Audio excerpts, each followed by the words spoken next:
Oh man, I hate Mondays. Nah, man, it's Tuesday. Wait. What day is it? You know what day it is? Tuesday. Brewsday, Tuesday. Oh, fuck yeah. It's time for Brewsday Tuesday, brought to you by the Cellar and Six Pack Store. Here's DreZ and Big Nate. Boom shakalaka. It is Brewsday Tuesday, brought to you by the Southern Restaurant and Six Pack Store, downtown Blacksburg. Good place to go buy beer, which I am excited to finally have the luxury of drinking again. Yeah, I'm just happier than a pig in mud right now. I don't know. You were liking the seltzers, weren't you? And the Mountain Dew, I wasn't did. hating on. The Mountain Dew, wasn't bad. but you keep doing it and you keep doing it, and there's only so many offerings. Like, eventually, we were just going to be drinking Burnett's out of a shoe. Which, I mean, yeah, we'll keep that in mind for a future Brewsday Tuesday. But in the meantime, let's just get back to the beer, which now, truth be told, I broke the keto spell over the weekend.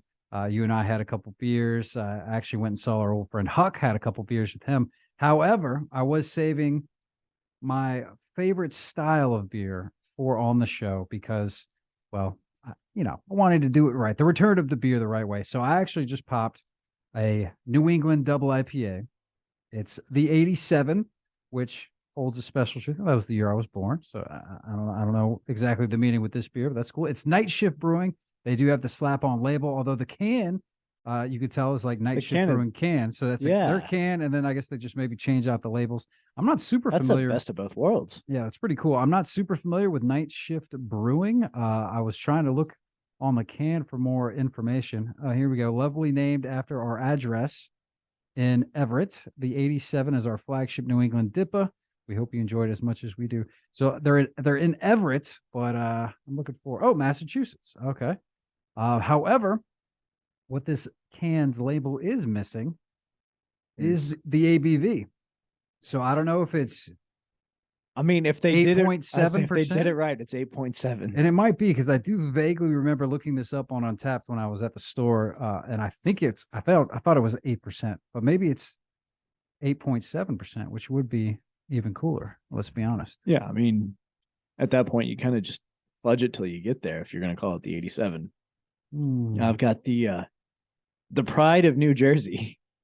It's from a Flying Fish Brewing Company. It is their Hopfish American IPA, and Jersey proud since '96. The ABV on this one was it 6? Good Lord, I'm having a stroke. 6.2%. Brewed and canned by Flying Fish. They did it all themselves in Somerdale, New Jersey. But the thing I really like if you're not going to have like some waxing poetic description of the beer or the background on it, at the very least, you can put some pairing notes. And that's exactly what they've done on the side. They list the notes of the flavor, which I don't like reading those in advance, like picking up what I can, but they also put what you can pair it with, like chili, cheeses, and happy hours. Well, pretty much any beer is good at happy hour. Well, it could work. It's workable. So, and that beer is actually left over from when me and BB went up to Jersey I guess maybe about a month ago.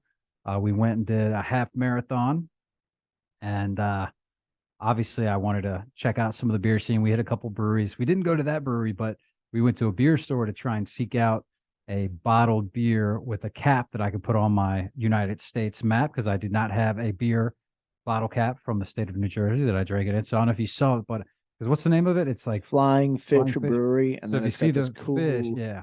Got this cool like fish skeleton with wings. Yeah. So I mean, a cool cap, but I usually when I'm doing that map, I try and find a cap that's has something to do with the state so that it's easier to remember. Because when you think of the map, the caps don't all fit on those silly small countries in the East New England region. Good luck putting a beer in Delaware. Yeah, exactly. So that New Jersey cap is like way over, on the West Coast, just because there's not enough room, and I have so many now. It just grabbed a spot that was open, so it's good to try and have it be in conjunction with the state so I can remember. But I'll remember that one. But there are a couple up there that I'm like, I don't remember the name of this brewery whatsoever. What the hell was I? Wish it said so. But no, man, the trip to New Jersey was fun. We stayed at it was like an old inn that was actually above a pub, which was pretty convenient. So that was kind of nice. And it was a little bit of a hike to where the race started, but we got a little warm up run, and the race was tough. So when I run, I listen to I have a killer playlist. It's a lot of punk and metal, Pantera, Offspring, the stuff that can kind of you can run to. use as motivation for your running and whatnot. And unfortunately, my earbuds, my wireless earbuds, they conked out with about, I don't know, 3 or 4 miles still left to go. So I lost that as a motivator. I also, I use this running watch so I can keep my pace because I wanted it to be my fastest half marathon. And to do that, I had to run just shy of an hour and 50 minutes. My watch messed up and it started saying that my pace was 17-minute miles and stuff, which I knew was inaccurate because there was a pacer there. So then I was just like, okay, why if I just run with this pacer, I just need to, because hers would have been timed out right at an hour and 50 minutes. So I was like, if I finish ahead of her, great. So that was the only thing I had to base on of if I'm doing okay time wise. And then I realized and thought about it. She's doing the whole marathon. And the way that the course was mapped at mile 11 or so, she would keep going. Whereas I turn around and then the last couple miles, I'm by myself again. So I had zero idea of if I was anywhere close. It was looking like I was probably not. So that was very off-putting. However, I just dug deep because I was just thinking about how much the weekend would suck if I didn't break my record. I would just be real pissed off. So I just really booked it at the end. And I kid you not, my chip time was 1 hour, 49 minutes, and 59 seconds. Oh, man. That was my official chip time on that race. So I was happy to drink the Dogfish Head beer that they had at the end of the race. That came with, signing up and stuff. And both me and BB set new personal records for our half marathon times. And it was a good time. I can confidently tell you what would have happened to me in that scenario. I end up running a full marathon by accident. Good God, this feels long. You would it would take me a while to realize. You would have realized that real quick, man. That was so for those that don't know, full marathon 26.2, half is 13.1. So you would quickly learn, wait a minute, this is just not quite right. But we went to a couple casinos. We tried our hand. I've never played craps before. I still don't really understand it fully, but I got a better idea than I did before. Lost our money, of course. But really, I feel like we came out ahead because we brought can't remember, $350 to gamble with or something, and you just write that off as a loss. On our way to the casinos, I realized I forgot to grab the money, the cash. So instead of walking all the way back to the hotel, I was like, well, look, I have $100 in my wallet. Let's just play with that. So really, I saved us $250. Yeah, I mean, we essentially won. So that kind of worked out. I mean, did they do that thing where they comp drinks at the casino? Yeah, I've never actually had that before, or maybe I have, but it was nice because we were actually just standing at the crowd, hadn't even put $1 down yet. We were just trying to learn it. And a lady came around asking us if we wanted something to drink. I was like, oh, yeah, sure. And so we got something. And I realized very quickly, those drinks are not good. I asked for bourbon. She's like, Makers? I was like, oh, yeah, fantastic. That was the most watered down. It was not, that was not proper Makers. I can tell you that right now. So, you get what you pay for, I suppose, in that regard. It was on the rocks 3 hours ago. Mm-hmm. The rocks have melted, but they were there, I assure you. That is exactly what it tasted like. But we got to go to a couple of good restaurants and went and saw a comedy show. And who'd you see? Well, it wasn't any it was just the local. Oh gosh, I should remember it because I almost hate that we gave into it. But when you're walking along the boardwalk, there's these digital signs, and their ad just was so annoying that it stuck in my head. acjokes.com, acjokes.com, and it was stuck in my head. And we do going to comedy shows, so we were thinking about it. And then sure enough, we were walking in one of the casinos, and the dude stopped us and was just like, "Hey, comedy show tonight. You can get your tickets here." And sure enough, it was the one we were thinking about doing. So I was like, okay, it's a sign. We'll just go ahead and get our tickets and go. So We were two of, I think the total was like 12 people that went to the show, so it was very intimate. It's an intimate a crowd. lot of crowd work, because they were basically just up there like just talking with the crowd and messing around like there was a birthday and whatever. But yeah, the comics weren't amazing, but it was still fun. What else are you gonna Something to do? do, yeah. Exactly. What else are you gonna do in Vegas and Jersey besides lose money in other ways? I said Vegas, but yes, Atlantic City. Which Little Vegas. the thing that really was a bummer was it was terrible weather. Oh, that was the other thing. It was raining during that half. It was cold. So there was like no people on the boardwalk because it was just miserable weather. And of course, having to walk around everywhere. I didn't do my stretches, so I could barely walk. It was a bit rough. I mean, Atlantic City is okay, but I don't think we're going to be running back there anytime soon, pun intended. So, I mean, obviously at that time, were you on keto at the time? No, that was our last hurrah before keto. And then now, So the next day we were on keto. now this is our next hurrah. yes, exactly. What I mean, other than the obvious beer, what have you immediately brought back that you missed? Full disclosure, we just had like our station potluck here recently, and I was like, I'm gonna do cornbread because that's amazing, and just sweet stuff because it was carbs and sugar. So I was like, I'm just gonna bring all the stuff that I've been wanting to eat, and it was just so nice. Beer is the main thing, let's be honest, but yeah, I mean, being able to just have some chocolate here or there, or a bagel. I would really love I haven't even had a bagel yet. I wanted one over the weekend for breakfast, but I realized, well, we tried to purge the whole house of any temptation, so we had no carbs really. So I was like, she's like, oh, I think we got some bread in the freezer. Nope, didn't even have bread in the freezer.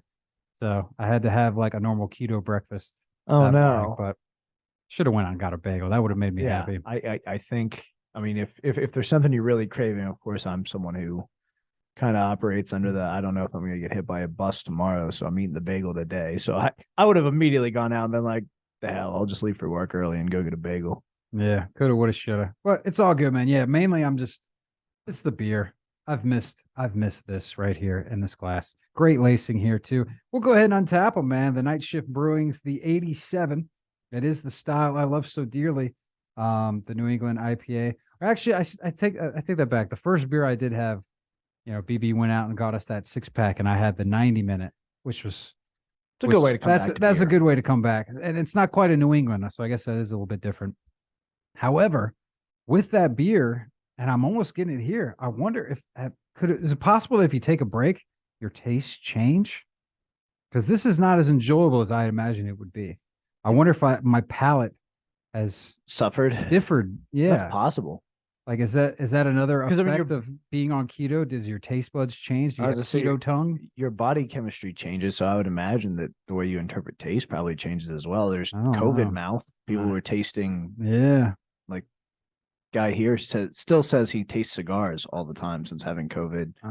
Well, you probably should just stop smoking cigars, but you do you. Well, either way, I'm hoping everything will get back to normal. As if not, then that's way worse than the actual just diet itself. If it messes with something, just like ruin that. your beer. That would be so bitter. Pun intended. Yeah, it would literally be bitter. So this actually, that's what made it sense. It is almost a bit bitter, but I guess with IPAs and the hops, it should be. But with the New Englands, it's usually a bit juicier and doesn't have that kind of a bite. Yeah, I don't know, man. Maybe I don't know if this is just maybe a little old. Oh, it does have 8%. It's stamped on the bottom, interestingly enough. There is a date on here, but I'm not sure if that's like enjoy by or what. I don't know. It's okay. I'm not bending over. This is not as amazing as I thought it would be. I'll probably just give it like a 4. Night Shift Brewing, the 87. Still not terrible, but I was hoping for a little bit more. All right. I can see why this is the pride of New Jersey. Which, by the way, full disclosure, it doesn't say that. I've just been making fun of their Jersey proud since '96. There's nothing wrong with them being proud of where they're from. I think you own it to a certain degree. Delicious beer. It's pleasant for an American IPA. It's not going to beat, for me, Bell's Two Hearted Ale still the best in that Oh yeah, it's style. not even gonna come close to Bill's. But it's pretty solid. I'll give it a 4.5. all right. I enjoyed it's crisp. It's refreshing. It's kind of got I mean, you pick up on a lot of the malt. There's not a overwhelming amount of hoppiness to it, but at 6.2% ABV, it's 4.5 is reasonable. Yeah, not bad at all. And I think that was about. I think I might have given it a 4.25 or something, somewhere around there. It was not a bad beer. You know, and with it being the only bottle cap from Jersey, it is definitely worthy to go up on the map. I did, when I was at that store where I bought that, I did find another beer. I think it's from New Jersey. I can't remember, but we'll do that on a future show because it kind of fits a theme that I've been seeking out anytime I go to a beer store. So, and I finally have that completed. So we might even do that next week. But for right now, we are going to take a break. We will come back, play a tune. You know, we do have Thanksgiving coming up, just a couple days away. So these next beers are kind of in that vein. So we will give those a go here in just a little bit after this ditty here on 105.3 The Bear. Stick around.